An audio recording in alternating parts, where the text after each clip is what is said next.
yang masyhur, banyak orang alim yang nggak mau ditemuin muridnya. Bahkan Sufyan Ats-Tsauri itu masyhur, yang boleh sowan saya harus yang nggak pernah ngaji saya, yang boleh ketemu saya yang tidak ada urusan ngaji dengan saya.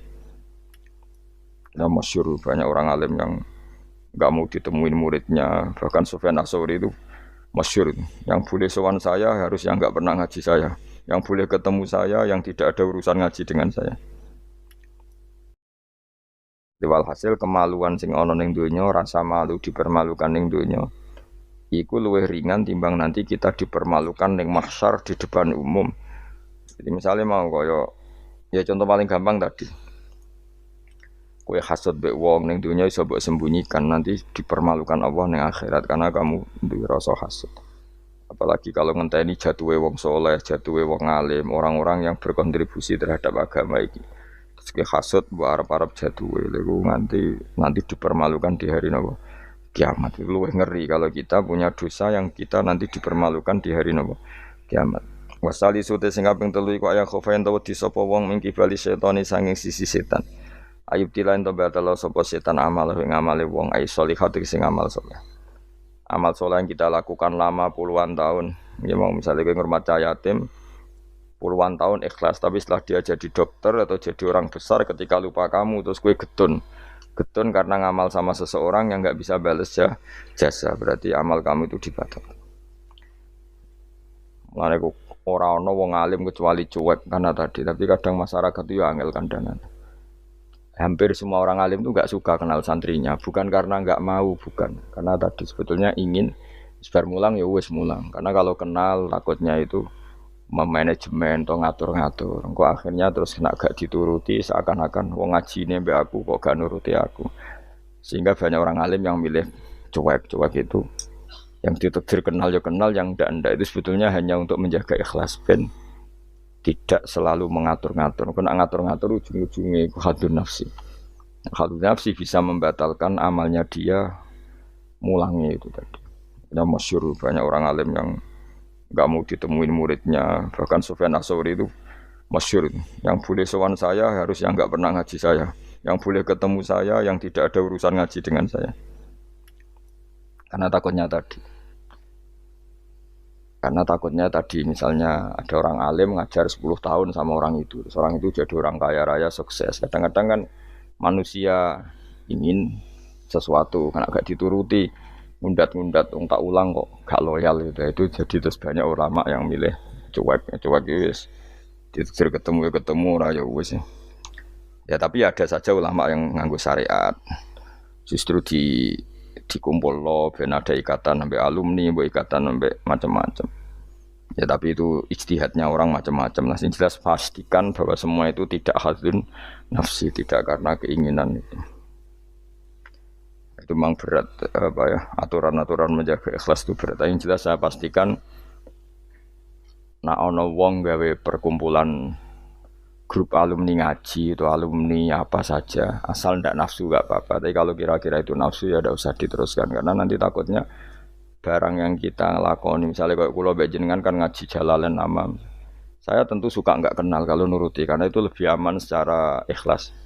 Tapi kalau terlalu begitu nanti takutnya nggak ada silaturahim, nggak ada penguatan agama Allah karena nggak ada muwasalah, nggak ada sambung menyambung.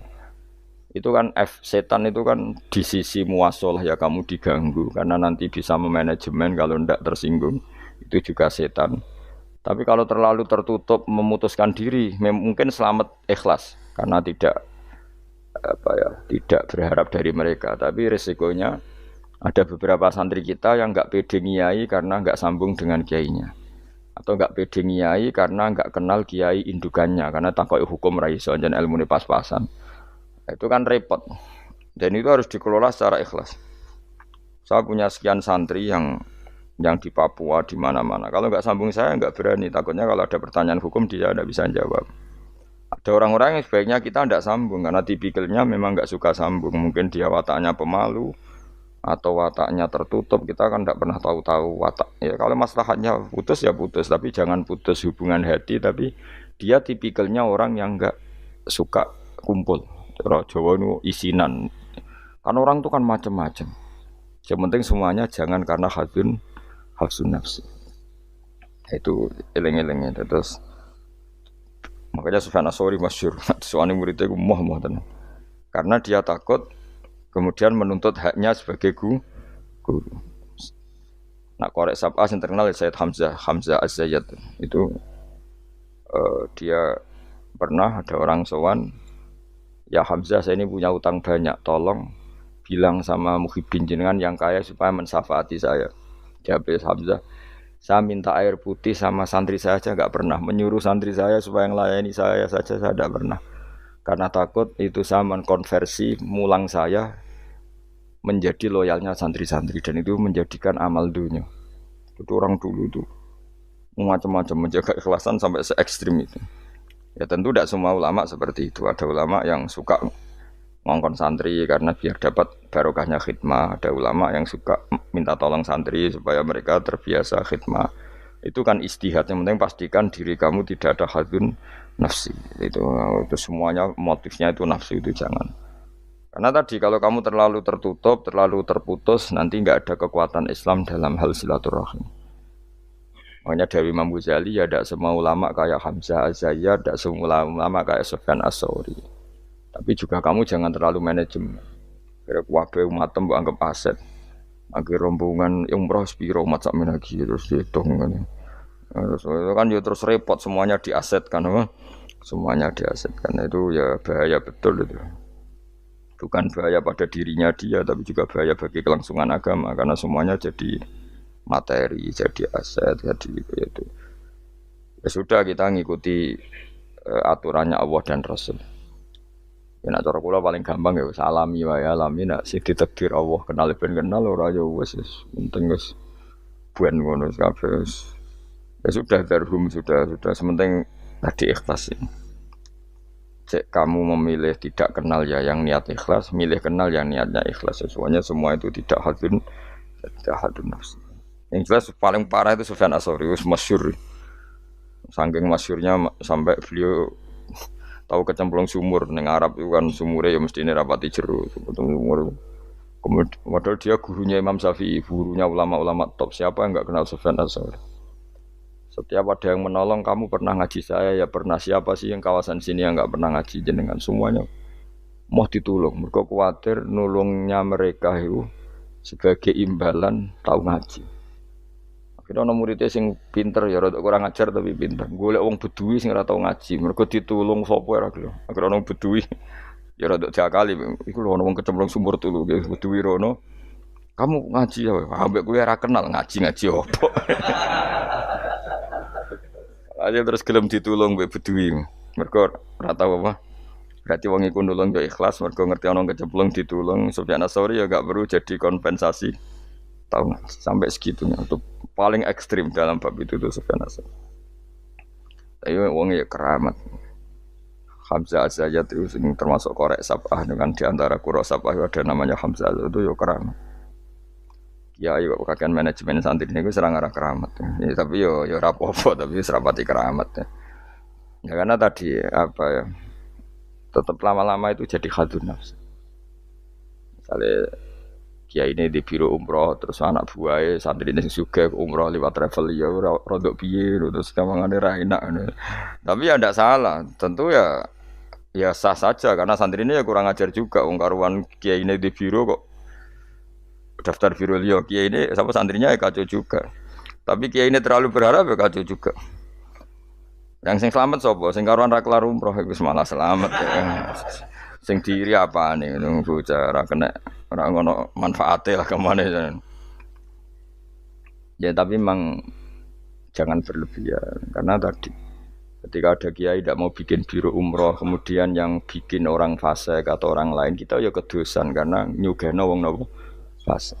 Tapi ketika kamu bikin terus sampai tomak ning santri-santrimu sendiri juga bisa fasik karena terlalu memanajemen santri ya itu memang hidup tuh gak gampang. Tapi yang jelas yang nggak bikin pun potensi dosanya tinggi karena tadi semua orang soleh tidak bikin alasannya jago ikhlas kemudian yang bikin wong fasik akhirnya komunitas ibadah umroh hanya dinikmati wong-wong nopo fasik karena mereka bisa bisnis secara baik.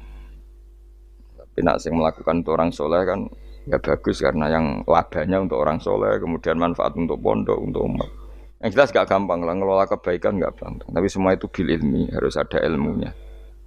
Mungkin suatu saat aku kayak biro umroh. Pertama sing umroh kue ceblok nang Pakistan nanti. Pakistan mending India, utawa Temangsang nang Singapura. Barang wis komplain lagi terlantar ngene komplain kue terlantar ning masar barno. Tak kok ning kono Pulau Karimun ta, Pulau Nyamuk. Gus lha umroh kok tok kene penebusan dosa sik lagi ning Mekah. Nah, nak gelem ya tak gawe saiki. Tak kok Pulau Nyamuk sik engko apa. Bar istighfar cokoti nyamuk dosa ilang. Nek kita irung ilang ya tak terusno engko terus lagi. Kulo paling wedi nggih manajemen angel, ngaji itu angel. Tapi siapapun itu anut umumnya ulama.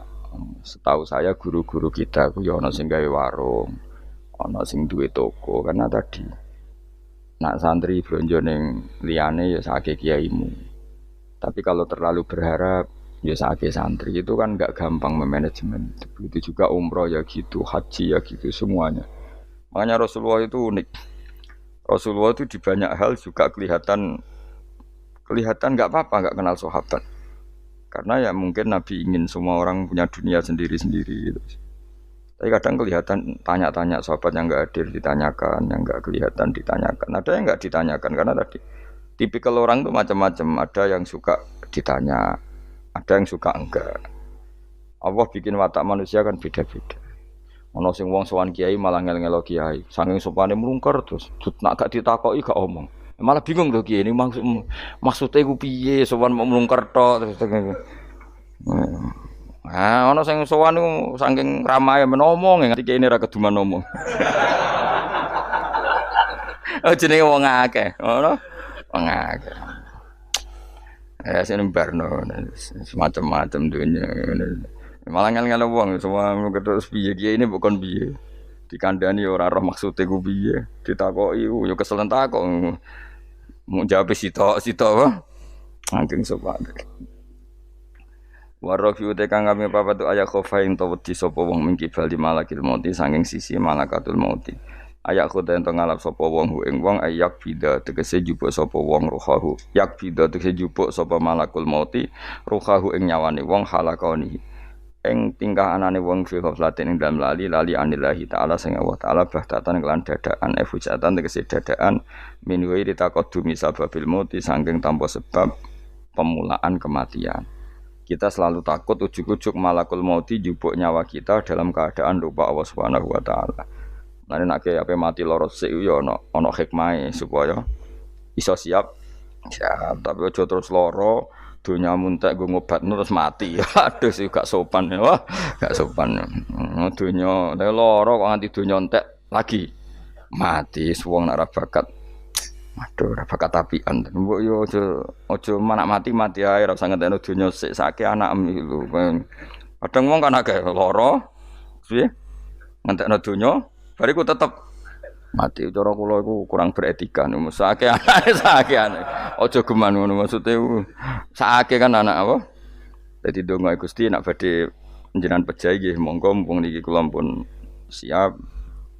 Terus mati ya nganggo dunya sak kadar aja dintekno sik tetep mati. Sampai wong tuane bingung coba jenenge wong anake bingung bojomu bingung piye ndak kok tetep mati. Jebule njen dendam nih. Dendam daripada marisi anak mendingan tak gawa dhewe wae. Oh gak sopan ya. Ini rasa tahlili. Mong kelakuane ngono. Wal khamisu te sing kelima iku ngene, ay khofu tegese wedi sapa mingki bali dunya sangi sisi dunya. Mata iha tegese papae sedunya wasinatiha lan ya tegese papae sedunya ayakhtar. Yen to kebujuk sapa wong. Minane kebujuk ayat ma'inna tegese ngrasa nyaman sapa wong biha kelan dunya. Kamu setiap punya dunia itu merasa nyaman dengan dunia itu sehingga kalau dunia itu enggak ada kamu tersiksa.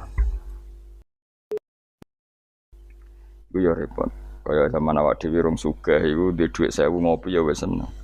Barang wis sugih nek ora duwe tabungan 1 juta 2 juta enggak nyaman. Akhirnya kita nyamannya dengan materi. Dhisik lunga iku ya wong mayeme nggo jimat, saya nak nggo ATM, nggo HP wis gak nyaman. Wis saiki lunga jimatem karek ning omah tetep lunga, tapi nek ATM karek utawa HP-mu karek balik. Aduh repot. Ya yes, ngono macam-macam. Ya yes, rapopo zaman akhir, tapi kita tetap belajar secara ilmu. Apa belajar secara ilmu. Saya lunga Jakarta ya nyaman-nyaman. Sebayangno nak terlantar ya turun ning masjid. Saiki gak nak gak di hubungan WA wong Jakarta ora nyaman. Mereka kepengin nyaman ning Jakarta, mereka kancane agak. Sono yang saiki ruwet. Jane ora usah mbayang ngono. Kula kecelok wong alim termasuk tokoh. Kula lunga ning ndi ora tau ngubungi wong setempat wis. Anut kula biasa teng terminal Surabaya suwi bisira liwat santai. Kabeh kawulane pangeran ketemu wis ribet, ketemu dagang asongan di kawulane pangeran kabeh umat Nabi wis ora ribet. Ditulung wong sugih go bolak-balik diterno. Ala wong awam bolak-balik sowe urip ora usah di manajemen ben kono ning donya mesti 8 menit kok ribet. Jadi uripem iku umure donya mulai digawe nganti kiamat iku dinisbatno akhirat ana sing ngitung 8 menit iku mulai pertama donya digawe nganti dina kiamat. Iku dinisbatno selawase akhirat 8 menit. Pemene umurmu trimo 80 tahun iku 0000 sekian. Ya ngono kok ben dihormati wong ben dijujuk ora penggawean ben. Tapi kalau kamu nggak suka dijujuk orang, nggak suka dihormati, itu juga buruk juga kalau berlebihan, karena kamu tidak ingin umat punya adab, punya etika. Tapi kalau kamu ingin umat punya etika juga berlebihan, karena jangan-jangan itu nafsu kamu ingin dihormati. Nggak gampang, ngelola itu semua nggak gampang. Saya juga nggak suka orang sufi yang berlebihan, nggak suka dihormati, nggak bisa salami template, nggak suka khawatirnya nanti mendidik umat tidak punya etika, tidak punya aturan. Tahu haknya guru. Tapi kalau kamu itu berharap itu berlebihan, jangan-jangan karena nafsu kamu yang ingin dihormati. Maka kita harus seimbang. Kita juga suka umat itu sopan karena itu menjadi umat berperadaban. Kalau berperadaban maka lebih mudah menjaga Islam. Tapi kalau kamu manfaatkan sebagai bagian jatah nafsu kamu itu pasti kamu disalahkan Allah juga. Karena tradisi umat menghormati, kamu manage supaya menguntungkan diri kamu itu nafsu. Makanya itu ngelola itu tidak gampang. Tapi kalau kamu suka, aku gak seneng dihormati orang. Kemudian orang gak punya etika, itu juga disalahkan Allah karena menciptakan umat tanpa apa? Etika. Ya sudah, makanya itu hebatnya Nabi. Nabi itu kadang dihormati duka. Tapi kadang ada orang tidak hormat ya duka karena enggak masyhur kan Nabi kalau beliau liwat kok sahabat berdiri beliau ngendikan kamu jangan memperlakukan saya kayak raja-raja ajam, biasa saja enggak usah berlebihan. Tapi ketika ada orang enggak punya etika Nabi juga duka. Karena Nabi diutus li utamima makarimal akhlak. Tapi semua itu enggak ada nafsu. Itu hebatnya Nabi Muhammad sallallahu alaihi wasallam, semua itu ditata. Sekamane kita di santri medhit itu ya ora seneng. Mergo itu didikan yang enggak baik. Tapi misalnya kowe berharap santri kula mau dengan makna ngekeki kowe itu ya babnya ditomak. Napa babnya ditomak. Tapi kalau membiarkan santri medhit, kamu ndak tarbiyah. Medhit adalah sifat yang dibenci Rasulullah dan kamu membiarkan orang itu medhit. Ya itu kita harus punya tadi ilmu lagi-lagi yang bisa mengelola itu semua apa? Ilmu. Wasa disutai kang kaping 6 juga ya khofain to wedi sapa wong mingki balil ahli saking sisi keluarga wal iyali lan anak putu wahum utawi al ahlu wal iyali kuman wong yamunu kang rumat sapa wong hum ing wong akeh dikatakan keluarga orang harus kamu rumat. Kamu harus punya ketakutan juga sama anak-anak kita, sama keluarga kita ayyash takhila yen to dadi sibuk sapa wong bihim mok kelawan ngurus keluarga. Soalnya kayak dia anak, wae perainan, jaluk perainan, bujuk, belanja, urusi terus kapan kayak eling pangeran. Tapi misalnya kira tahu ngurusi belas, malah kayak udah nggak problem. Nah itu kan kita harus bisa ngelola itu. Misalnya kita jadi kiai, anak atau bocah liburan, nanti pasti dianggap gara-gara bapak mulang saya tidak pernah dijak hiburan. Akhirnya anak trauma jadi kiai, mereka reputasi kiai itu rata tahu nopo hiburan. Tapi kalau kamu selalu liburan dan ngaji kapan jadi kayak gimana? Nah, itu kan gak gampang ngelola itu. Tapi kalau ngaji terus sampai anak merambut jalan-jalan nanti lama-lama anak kamu cara berpikir ngaji itu problem. Mulane kudu seimbang. Seimbang mesti hak anak-anak dolanan dituruti. Hak bojomu nek ngetro mulai bosen mbek kowe ya turuti. Kowe lagi mangkel turuti ben mulai. Ana aku suwen ketemu mboke cerewet juga balik meneh. Dadi ngono. Lane donga di mertua cerewet ben bojomu ora kerasan ning omah. Susah lho di mertua apian karena kadang anak ini lebih nyaman dengan ibunya timbang sama suaminya. Jadi ono santri takok, "Gus, di mertua apian niku enak ta ora?" "Embuh karek kowe." Ternyata jawab, "Ra enak, Gus." "Kok iso?" "Dekne kuwi apian, kancaku wis apian, tapi wong tuane mertuane luwih apian, sehingga anake tetep nyaman ning omah timbang mbek bojone." Akhire ndonga, "Ya Allah, mertuaku muga ora apian." Ternyata baru kayak rapian iku anak iku nyaman mbek bojone, mergo ning omah luwih ganas. Enak ndi mertua apian apa rapian aja. Bahaya mertua apian. Maksudnya mau terus bojomu nyaman ning omah. Ning omah esuk wis dikai sarapan, dikai uang jalan, wes semua aja. Ning gono mangane ra jelas, sarapane ra jelas. Akhire minggat. Tapi nak wong tuane iki cerewet juga. Anake teko, wis omah kok mulai. Ngono anut bojomu. Kan alhamdulillah. Iki cerita kanca kula. Terus kedua iku dekne ndedonga elek. Ini kisah nyata. Dekne tahu mantu tunggal itu sewayang mertuane. Wong kanca kula akrab. Sewayang.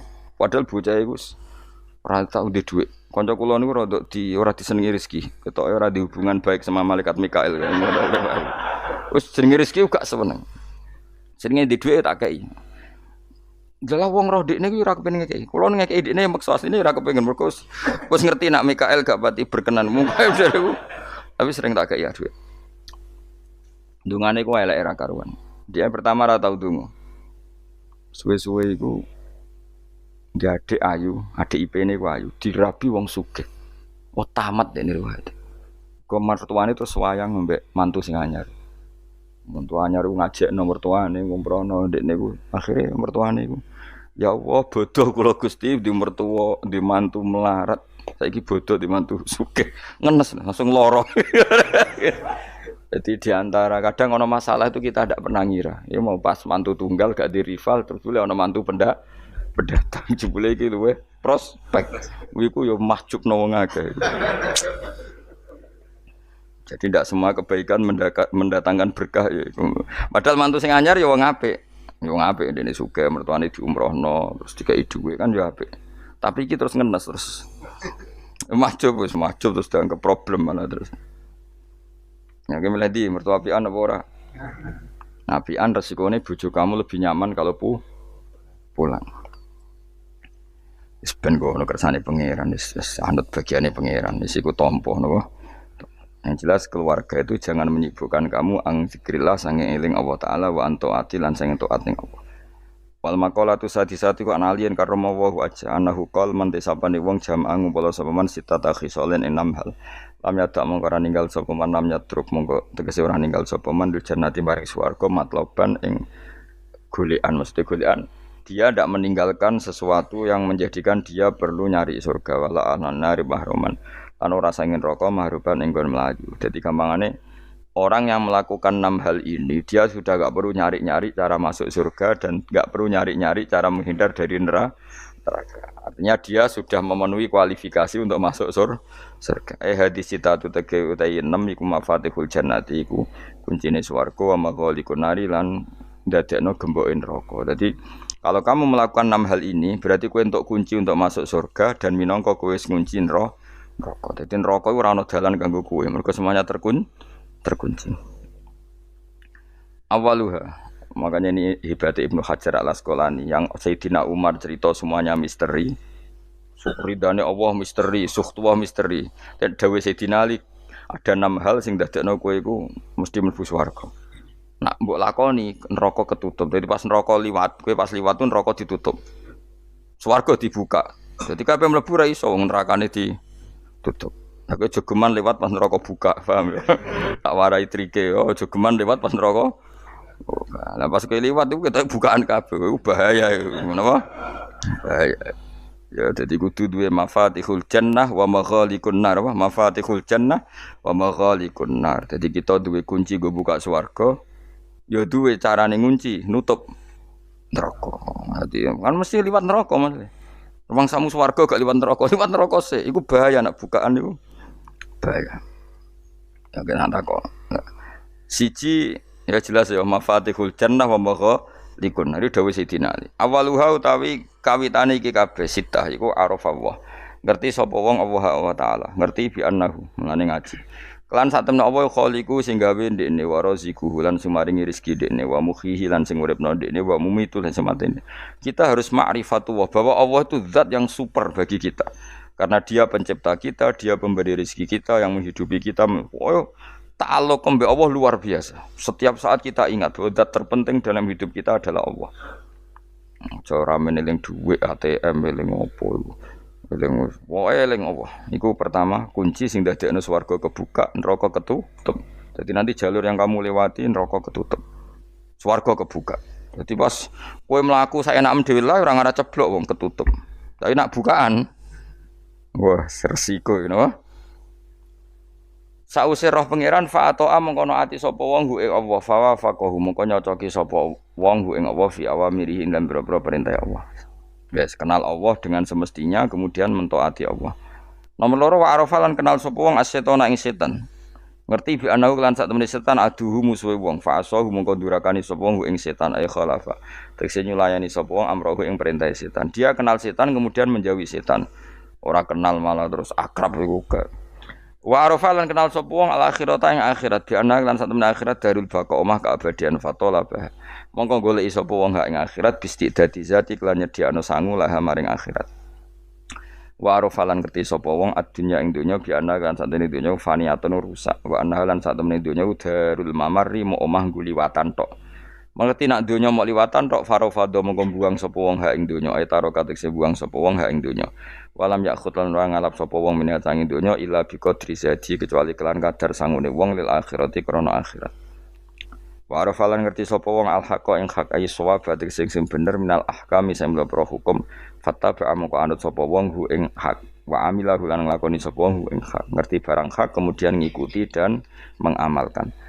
Wa arafalan ngerti sapa wong al-batil ing barang batil ghaira sahihi tegese barang sing ora bener fastana ba mongko ngedi sapa wong hu ing batil walam ya'mal lan ora ngamalno sapa wong hu ing batil.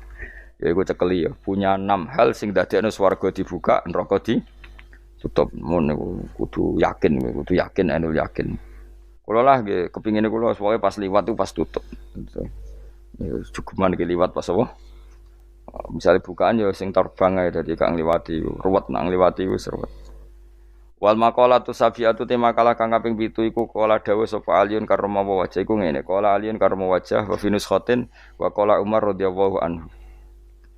Iki kula yakin nggih didhawuhna Sayyidina Ali, nggih didhawuhna Sayyidina Umar karena ini konsensusnya sahabat. Seorang itu konsensusnya sahabat. Meskipun sanad kita kebetulan yang ngendikan tuh Umar atau Ali, tapi sebetulnya ini kebenaran konsensus. An-ni'amu te pira-pira nikmat ya azamu hati tegese te gede-gedene nikmat iku sitatu asya ana 6 pira-pira perkara. Siji al-islamu Islam. Nikmat terbesar kita itu Islam.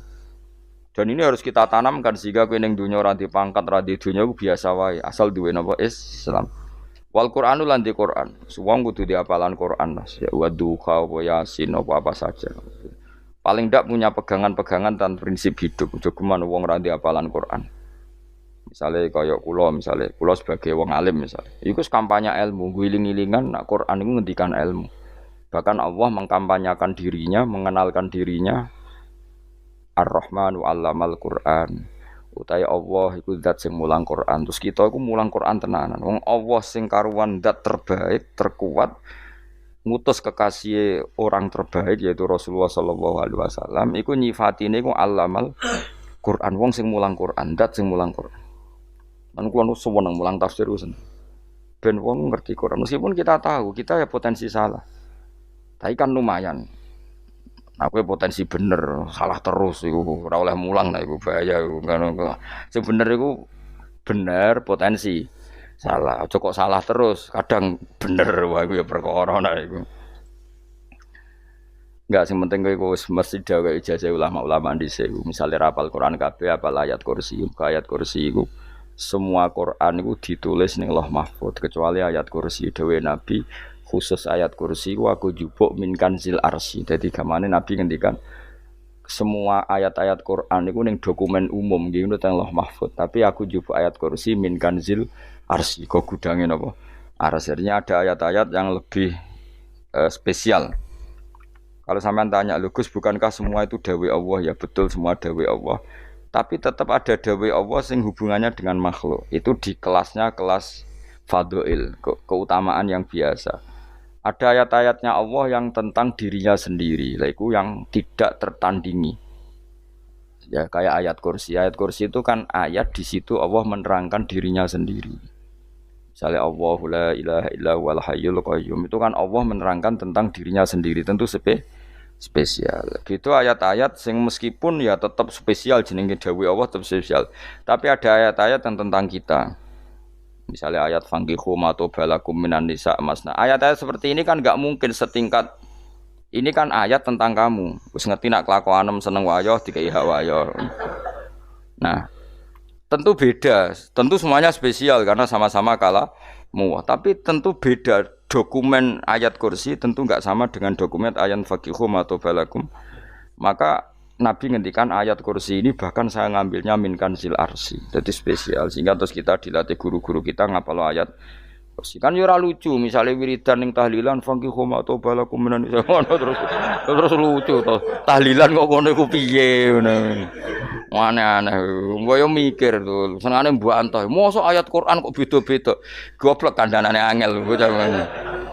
Dadi kene ku sing wis ngaji mulai bayi.